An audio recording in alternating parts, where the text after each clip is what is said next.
Paseos por la Sierra con Alberto Garín.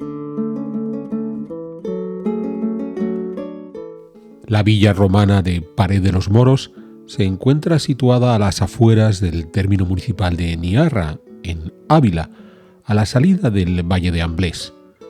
Es un conjunto de restos romanos conocidos desde hace largo tiempo, en esencia porque buena parte de sus muros han estado emergiendo durante siglos a una altura de casi 2 metros. Si bien es cierto que no se conocía realmente cuál era la cronología de estas estructuras, de ahí ese término mítico que dieron de Pared de los Moros, aunque la construcción ahora ya sabemos que es de unos cuantos siglos previos a la conquista islámica de la península ibérica. La construcción de esta villa, en esa entrada del Valle de Amblés, hay que asociarla con el control agrícola de este valle. La construcción se llevó a cabo en el siglo II, pero el momento de mayor ocupación de la misma, el momento en el que alcanzó su principal extensión y del que tenemos restos mejores conservados, ya son del siglo IV, ese periodo que en los manuales aparece como Bajo Imperio y que tradicionalmente se ha asociado a un momento de crisis para ese imperio romano, que sin embargo, villas como esta y otras muchas a las que ya hemos dedicado una sierra de historias, vienen a desmentir, tal como ya ha tenido ocasión de explicar en su ensayo José Soto Chica, El águila y los cuervos. Ese imperio romano del siglo IV era mucho más rico de lo que tradicionalmente hemos pensado. Y estas villas romanas, la mayor parte de las cuales conocidas hoy por todo el área mediterránea, su momento de esplendor fue ese siglo IV, viene a demostrar que, en efecto, en esa cuarta centuria, el Imperio Romano volvió a vivir un momento de crecimiento económico y de riqueza, que puede explicar por qué la abundancia de estas villas, con un elemento arquitectónico fundamental. No son conjuntos fortificados, no hay elementos de poliorcética, no es un lugar donde las gentes de la comarca podían acudir a refugiarse en caso de ataques, ya fueran de invasores externos, tipos germanos, ya fueran de elementos perturbadores internos, bandidos tipo vagaudas. Es decir, estamos ante un reflejo urbanístico de una realidad histórica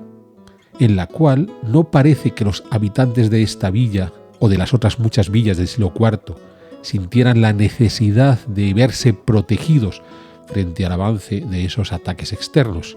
sino en una situación de confort tal que se podían permitir tener grandes mansiones de lujo fuera de las áreas urbanas y, sin embargo, sentirse seguros en esas villas, en esas grandes mansiones extraurbanas. En el caso de esta villa de la Pared de los Moros, como decíamos antes, se encuentra ubicada a la entrada del Valle de Amblés, esta parte alta del cauce del río Adaja. También hemos dedicado un paseo de la sierra a Nacimiento de la Adaja en el pueblo de Villatoro,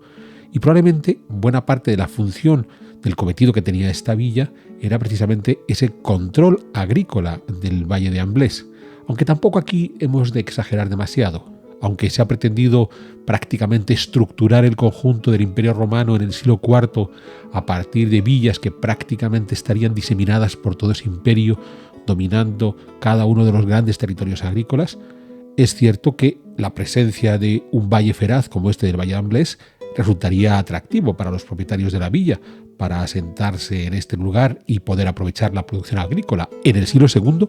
y en el siglo IV, pero no hay que pensar en una estructura tan jerarquizada, tan bien organizada como la que algunos pretenden ver. Sencillamente son las oportunidades que determinados propietarios vieron en el momento de controlar económicamente un territorio y además añadirle esa estructura de confort, de prestigio que eran las villas.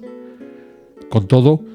no solamente por los restos conservados que podemos ver de la villa de Niarra y que cada vez son más abundantes gracias a la actividad de los arqueólogos que siguen excavando esta villa, sino incluso por el propio contexto histórico en el que se producen, no estamos ante una de las villas más significativas de ese bajo imperio romano. Hemos de entender que lo que nos encontramos aquí, en el caso de Niarra, es una estructura muy similar a lo que podían ser nuestros cortijos o caseríos actuales, es decir, un emplazamiento en el cual el propietario de las tierras puede tener una casa más o menos lujosa, asociada a la cual tendrá una serie de dependencias que facilitan la explotación agraria. Ahora, en esa casa más o menos lujosa es muy interesante ver cómo las paredes de los muros de la villa de Niarra son ese opus caementicium, constituido en este caso a base de capas de piedras de río unidas por lechadas de argamasa, generando un hormigón muy compacto. En algunos lugares tiene algunos gestos de confort. Hemos visto hace un momento ese umbral de piedra que permitía el acceso de una habitación a otra, o los restos de enlucidos que aún se observan, o por ejemplo en los suelos, donde ha sido posible recuperar algunos suelos teselados. Por supuesto las cubiertas, que gracias a la cantidad abundante de tejas, tanto planas como curvadas, que hay por todo el entorno, nos están indicando unas cubiertas, por tanto, de fábrica, de teja. No estamos ante unas cubiertas humildes de materiales vegetales. Pues bien, no hemos de pensar que, si bien tenemos esta serie de elementos en los cuales los buenos tejados, los revocos de las paredes, los suelos teselados, a pesar de todo, no estamos ante una de las grandes villas de ese mundo bajo imperial, pero sí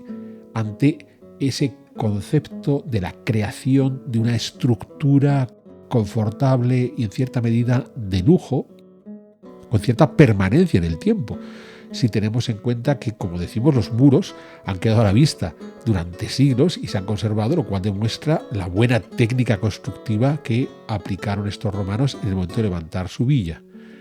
Y por tanto, estamos viendo a unos señores del siglo IV que son capaces no de huir de la ciudad al campo huyendo de las presiones fiscales impuestas en el imperio, sino unos señores que, pudiendo vivir en las ciudades, además tenían una especie de segunda residencia campestre con todos los confortes y todas las comodidades que ellos mismos podían tener en la ciudad y que lo trasladaban a este ámbito rural, desde las cuales podían supervisar la explotación agraria, que era la fuente de su riqueza económica, al tiempo que mostraban cierto prestigio, como el que podemos considerar hoy cuando, aparte de nuestra residencia habitual, tenemos una segunda residencia, que en ocasiones es una buena forma de mostrar socialmente nuestro desarrollo económico. Como digo, las estructuras que se conservan no son muy numerosas. Según vayan avanzando las excavaciones arqueológicas, podremos ir encontrando nuevas estructuras, y seguro que esta villa de la Pared de los Moros en la localidad de Niarra nos va a dar gratas sorpresas en el futuro, pero a pesar de todo, sí contamos con una cantidad suficiente de restos, sobre todo a nivel de arranques de los muros, para entender frente a lo que nos encontramos, en definitiva, una villa romana, que en muchos casos siguen tipologías bien asentadas de largo recorrido en otras muchas villas romanas, organizadas siempre en torno a grandes áreas abiertas a modo de patios con las crujías alrededor. De la crujía norte es de la que conservamos la mayor parte de los muros que podemos observar hoy en el terreno, y que, tal como decíamos al principio, uno de los elementos fundamentales es que no cuentan con elementos poliorcéticos que permitieran hacer uso de estas villas como especie de fuertes en mitad del campo del que defenderse de los ataques externos. No estamos en una situación de crisis, estamos en una situación de apogeo económico. A partir de la fotografía aérea podemos ver los restos más notables que se encuentran hoy de esta villa de la Pared de los Moros, situada a la orilla del río Adaja, con lo cual el río Adaja forma parte del paisaje en el que se desarrolla esta construcción. Y luego, como decía, básicamente lo que tenemos son una gran cantidad de muros asociados a una crujía situada al norte del posible impluvium, ese patio inicial central en el que se recogían las aguas de lluvia, de modo que deberíamos tratar a futuro, con las siguientes excavaciones, de ir recuperando el resto de esta villa romana. Claro, el lado sur, que es el que mira hacia el río, es el que ha podido verse más erosionado tanto por las escorrentías como por la actividad agrícola, de modo que la cantidad de elementos a recuperar son limitados. Con todo, como decía, las excavaciones arqueológicas seguro que nos van a ir deparando sorpresas. Es cierto que hoy no lo podemos ver, pues ha sido cubierto con plásticos y se ha vuelto a echar tierra por encima de buena parte de los sondeos arqueológicos, pero los arqueólogos ya han encontrado al oeste de esta estructura del impluvium las antiguas termas, y sobre todo lo que han encontrado han sido los hipocaustos, estos canales subterráneos por los que circulaba el agua caliente para permitir caldear las piscinas templadas y calientes, el Tepidarium y el Caldarium. Unas termas que nos vuelven a recordar no solamente ese vínculo con el mundo romano tan amigo de los baños públicos, sino sobre todo la capacidad de, en estos ambientes rurales, digamos secundarios, de trasladar ese confort propio de las ciudades, y que es uno de los elementos fundamentales de estas villas del Bajo Imperio Romano del siglo IV. Estamos llevando la calidad de vida de las ciudades al campo, porque estamos en un imperio que en ese siglo IV ha recuperado su esplendor tras las vicisitudes políticas del siglo III, y que a poco tiempo, sin embargo, ya ha entrado el siglo V, desde el final del siglo IV, siglo V, va a entrar de picado en la crisis que va a poner fin al Imperio Romano de Occidente. En torno a los diferentes sondeos arqueológicos, los arqueólogos han ido acumulando las diferentes piezas arquitectónicas, básicamente hechas en arcilla, ladrillos, baldosas, tejas curvas, tejas planas, que nos vienen a dar un indicio del tipo de material que se empleaba. En principio, materiales relativamente sobrios. Ya hemos hablado de los cantos de río apelmazados con argamasa tradicional en un compacto opus caementicium, y después todas estas estructuras de arcilla. Pero claro, nos faltan todos los revocos y posiblemente todo el conjunto de mosaicos que le daban un aire mucho más prestigioso a este conjunto.